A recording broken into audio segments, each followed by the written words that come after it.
ನಾನು ಅಪ್ಲೋಡ್ ಮಾಡೋ ಎಲ್ಲ ವೀಡಿಯೋಗಳನ್ನು ಮೊದಲು ನೋಡೋದಕ್ಕೆ SPK ಕನ್ನಡ ಚಾನಲ್ನ ಸಬ್ಸ್ಕ್ರೈಬ್ ಮಾಡಿಕೊಂಡು ಅದರ ಪಕ್ಕ ಇರೋ ಬೆಲ್ ಐಕನ್ನ ಆನ್ ಮಾಡ್ಕೊಳ್ಳಿ. ಇದರಿಂದ ನಾನು ಯಾವುದೇ ವೀಡಿಯೋ ಅಪ್ಲೋಡ್ ಮಾಡೋದ್ರ ನೋಟಿಫಿಕೇಷನ್ಗೆ ಸಿಗುತ್ತೆ. ಎಲ್ಲರಿಗೂ ನಮಸ್ಕಾರ. SPK ಕನ್ನಡ ಯೂಟ್ಯೂಬ್ ಚಾನಲ್ಗೆ ನಿಮಗೆ ಸ್ವಾಗತ. ಇವತ್ತಿನ ಈ ವಿಡಿಯೋದಲ್ಲಿ ಮಾರ್ಚ್ 13ರಂದು ನಡೆದಂಥ ಕೆಲವು ಪ್ರಮುಖ ಅಂತಾರಾಷ್ಟ್ರೀಯ ಪ್ರಚಲಿತ ವಿದ್ಯಮಾನಗಳ MCQ ಪ್ರಶ್ನೆ ಮತ್ತು ಉತ್ತರಗಳನ್ನು ನೋಡ್ತಾ ಹೋಗೋಣ.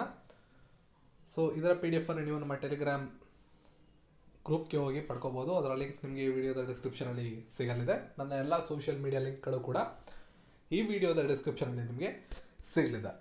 ಪ್ರಧಾನಮಂತ್ರಿ ನರೇಂದ್ರ ಮೋದಿ ಅವರು ಉತ್ತರ ಪ್ರದೇಶದ ಯಾವ ಸ್ಥಳದಲ್ಲಿ ಪಂಡಿತ್ ದೀನ್ ದಯಾಳ್ ಉಪಾಧ್ಯಾಯ ಇನ್ಸ್ಟಿಟ್ಯೂಟ್ ಆಫ್ ಆರ್ಕಿಯಾಲಜಿಯನ್ನು ಇತ್ತೀಚೆಗೆ ಉದ್ಘಾಟನೆ ಮಾಡಿದರು?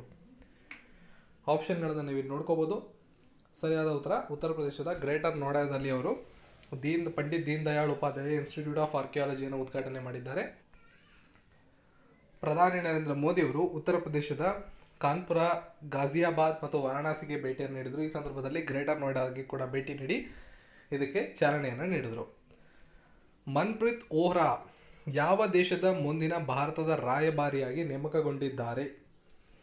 ಕೊಲಂಬಿಯಾ, ಪೆರು, ಮೆಕ್ಸಿಕೋ, ಕೆನಡಾ. ಸರಿಯಾದಂಥ ಉತ್ತರ ಮೆಕ್ಸಿಕೋ ದೇಶದ ಮುಂದಿನ ರಾಯಭಾರಿಯಾಗಿ ಆಯ್ಕೆಯಾಗಿದ್ದಾರೆ. 1988ನೇ ಬ್ಯಾಚ್ನ IFS ಅಧಿಕಾರಿ ಮನ್ಪ್ರೀತ್ ಓಹ್ರಾ ಅವರು ಮೆಕ್ಸಿಕೋ ದೇಶಕ್ಕೆ ಮುಂದಿನ ಭಾರತದ ರಾಯಭಾರಿಯಾಗಿ ಆಯ್ಕೆಯಾಗಿದ್ದಾರೆ. ಸುಪ್ರೀಂ ಕೋರ್ಟ್ ಇತ್ತೀಚೆಗೆ ರಾಮ ಮಂದಿರ, ಬಾಬ್ರಿ ಮಸೀದಿ ಪ್ರಕರಣವನ್ನು ಇತ್ಯರ್ಥಪಡಿಸಲು ಒಂದು ಪ್ಯಾನೆಲ್ ಅನ್ನು ರಚಿಸಿದೆ. ಇದರಲ್ಲಿ ಎಷ್ಟು ಜನ ಸದಸ್ಯರಿದ್ದಾರೆ?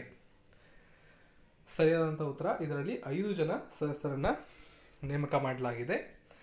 ರಾಮ ಜನ್ಮಭೂಮಿ ಮತ್ತು ಬಾಬರಿ ಮಸೀದಿ ಭೂವಿವಾದ ಪ್ರಕರಣದಲ್ಲಿ ನ್ಯಾಯಾಂಗ ವಿಚಾರಣೆ ನಡೆಸಿ ಮಧ್ಯಸ್ಥಿಕೆಯನ್ನು ವಹಿಸಿಕೊಳ್ಳೋದಕ್ಕೆ ರಾಜಕೀಯ ಮತ್ತು ಧಾರ್ಮಿಕ ಸಂವೇದನಶೀಲ ಸಮಸ್ಯೆ ಆಗಿರೋದ್ರಿಂದ ಶಾಶ್ವತ ಪರಿಹಾರ ಇದಕ್ಕೆ ಸಿಗಬೇಕು ಅಂತ ಹೇಳಿ ಸುಪ್ರೀಂ ಕೋರ್ಟ್ ಆದೇಶವನ್ನು ನೀಡಿ ಸುಪ್ರೀಂ ಕೋರ್ಟ್ನ ಮುಖ್ಯ ನ್ಯಾಯಾಧೀಶರಾದಂಥ ರಂಜನ್ ಗೊಗೊಯ್ ಅವರ ನೇತೃತ್ವದ 5 ನ್ಯಾಯಾಧೀಶರ ಪೀಠ ಒಂದು ಮೇಲ್ವಿಚಾರಣಾ ಮಧ್ಯಸ್ಥಿಕೆ ಪ್ರಕ್ರಿಯೆಯನ್ನು ಪ್ರಾರಂಭ ಮಾಡಿದೆ.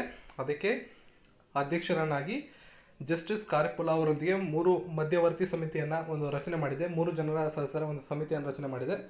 ಅದರ ಜೊತೆಗೆ ಆಧ್ಯಾತ್ಮಿಕ ನಾಯಕರಾದಂಥ ಶ್ರೀ ರವಿಶಂಕರ್ ಅವರು ಮತ್ತು ಹಿರಿಯ ವಕೀಲರಾದ ಶ್ರೀರಾಮ್ ಪಂಚು ಅವರ ಜೊತೆ ಸೇರಿ ಒಟ್ಟು 5 ಜನರ ಒಂದು ಸಮಿತಿ ಇದೆ. ಇವರಿಗೆ ಒಂದು ತೀರ್ಮಾನವನ್ನು ತೆಗೆದುಕೊಳ್ಳಿ ಅಂತ ಹೇಳಿ ಕಾಲಾವಕಾಶವನ್ನು ಸದ್ಯಕ್ಕೆ ನೀಡಿದ್ದಾರೆ. ಕೆಳಗಿನವುಗಳಲ್ಲಿ ಯಾವ ಸ್ಥಳದಲ್ಲಿ ಭಾರತ ಮತ್ತು ಜಪಾನ್ ಜಂಟಿ ಬಾಹ್ಯಾಕಾಶ ಮಾತುಕತೆಯನ್ನು ಮಾಡಿವೆ? ಪಾಟ್ನಾ, ಬೆಂಗಳೂರು, ನವದೆಹಲಿ, ಹೈದರಾಬಾದ್. ಸರಿಯಾದ ಉತ್ತರ ನವದೆಹಲಿಯಲ್ಲಿ. ಭಾರತ ಮತ್ತು ಜಪಾನ್ ನವದೆಹಲಿಯಲ್ಲಿ ಜಂಟಿ ಬಾಹ್ಯಾಕಾಶ ಸಂಭಾಷಣೆಯನ್ನು ನಡೆಸಿವೆ. 2 ರಾಷ್ಟ್ರಗಳ ಬಾಹ್ಯಾಕಾಶ ಸಂಸ್ಥೆಗಳ ನಡುವಿನ ಸಹಕಾರವನ್ನು ಹೆಚ್ಚಿಸೋದಕ್ಕೆ ಅನೇಕ ಮಾರ್ಗಗಳನ್ನು ಅನ್ವೇಷಣೆ ಮಾಡುವುದಕ್ಕೆ ಒಂದು ಉತ್ತಮವಾದ ವೇದಿಕೆ ಇದಾಗಿತ್ತು. ನಿರಸ್ತ್ರೀಕರಣ ಅಂತಾರಾಷ್ಟ್ರೀಯ ಭದ್ರತಾ ವ್ಯವಹಾರಗಳ ಹೆಚ್ಚುವರಿ ಕಾರ್ಯದರ್ಶಿಗಳಾದಂಥ ಇಂದ್ರಮಣಿ ಪಾಂಡೆ ಅವರು ಈ ಒಂದು ನಿಯೋಗ, ಅವರ ನೇತೃತ್ವದ ಒಂದು ನಿಯೋಗ ಇದರಲ್ಲಿ ಭಾಗವಹಿಸಿತ್ತು. ಎಲ್ ಸಲ್ವಾಡಾರ್ ಗಣರಾಜ್ಯಕ್ಕೆ ಭಾರತದ ಮುಂದಿನ ಅಂಬಾಸಿಡರ್ ಆಗಿ ಆಯ್ಕೆಯಾದಂಥವರು ಯಾರು? ಅಥವಾ ಈ ಒಂದು ಗಣರಾಜ್ಯಕ್ಕೆ ಸಲ್ವಾಡಾರ್ ಗಣರಾಜ್ಯಕ್ಕೆ ಭಾರತದ ರಾಯಭಾರಿಯಾಗಿ ಆಯ್ಕೆಯಾದಂಥವರು ಯಾರು? ಸರಿಯಾದ ಉತ್ತರ BS ಮುಬಾರಕ್. 2001ನೇ ಬ್ಯಾಚ್ನ ಭಾರತದ ವಿದೇಶಾಂಗ ಸೇವೆಯ ಅಧಿಕಾರಿ BS ಮುಬಾರಕ್ ಅವರು ಈ ಒಂದು ಗಣರಾಜ್ಯಕ್ಕೆ ಭಾರತದ ರಾಯಭಾರಿಯಾಗಿ ಆಯ್ಕೆಯಾಗಿದ್ದಾರೆ. National mission on transformative mobility and battery ಈ ಒಂದು ಸಂಸ್ಥೆಗೆ, ಈ ಒಂದು ಸ್ಥಾನಕ್ಕೆ ಅಧ್ಯಕ್ಷರಾಗಿ ಆಯ್ಕೆಯಾದಂಥವರು ಯಾರು? ಸರಿಯಾದಂಥ ಉತ್ತರ ಅಮಿತಾಬ್ ಕಾಂಟಾ. ಆಪ್ಷನ್ 2 ಸರಿಯಾದಂಥ ಉತ್ತರ. ಯಾವ ದೇಶದ ಅಧ್ಯಕ್ಷರಾದಂತಹ ಮೊಹಮ್ಮದ್ ಅಬ್ಬಾಸ್ ಅವರಿಂದ ಪ್ಯಾಲೆಸ್ತೇನಿಯಾದ ಪ್ರಧಾನಮಂತ್ರಿಯಾಗಿ ನೇಮಕಗೊಂಡಂಥವರು ಯಾರು? So option 1 Mohammad Shtayyeh. ಇವರು ಪ್ಯಾಲೆಸ್ತೇನದ ಪ್ರಧಾನಿಯಾಗಿ ಪ್ರಮಾಣವಚನವನ್ನು ಅಲ್ಲಿ ಅಧ್ಯಕ್ಷರಾದ ಮೊಹಮ್ಮದ್ ಅಬ್ಬಾಸ್ ಅವರಿಂದ ಪಡ್ಕೊಂಡಿದ್ದಾರೆ. ಗಿನ್ನಿಸ್ ವರ್ಲ್ಡ್ ರೆಕಾರ್ಡ್ನಿಂದ ಕೇನ್ ತನಕ ವಿಶ್ವದ ಅತಿ ಹಳೆಯ ಜೀವಂತ ವ್ಯಕ್ತಿ ಎಂದು ಗೌರವಿಸಲ್ಪಟ್ಟರು.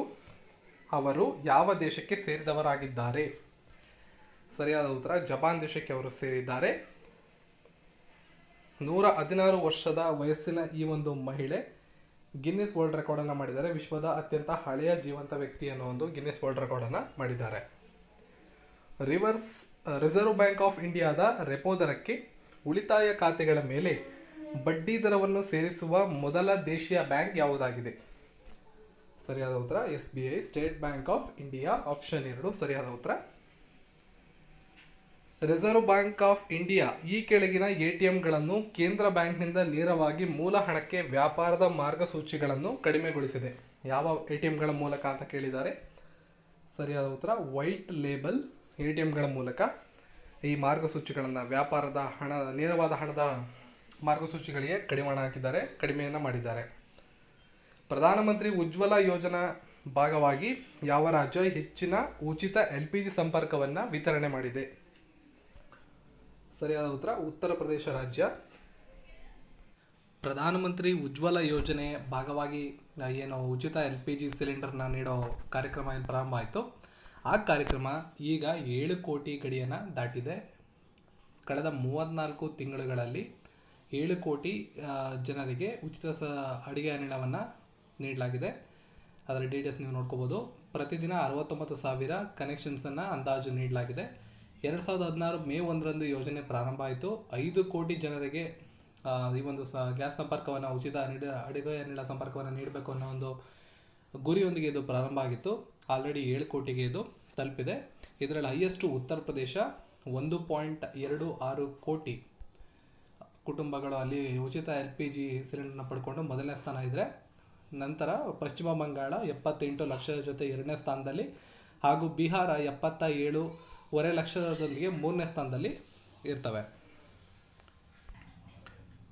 ಫಿನ್ಲೆಂಡ್ ಬಾಕ್ಸಿಂಗ್ ಪಂದ್ಯಾವಳಿಯಲ್ಲಿ ಭಾರತ ಎಷ್ಟು ಚಿನ್ನದ ಪದಕಗಳನ್ನು ಗೆದ್ದಿದೆ? ಸರಿಯಾದಂಥ ಉತ್ತರ ಭಾರತ 1 ಚಿನ್ನದ ಪದಕವನ್ನು ಮಾತ್ರ ಅದರಲ್ಲಿ ಗೆದ್ದುಕೊಂಡಿದೆ. 50 kg ವಿಭಾಗದಲ್ಲಿ ಕವಿಂದರ್ ಸಿಂಗ್ ಅವರು ಚಿನ್ನದ ಪದಕವನ್ನು ಗೆದ್ದಿದ್ದಾರೆ.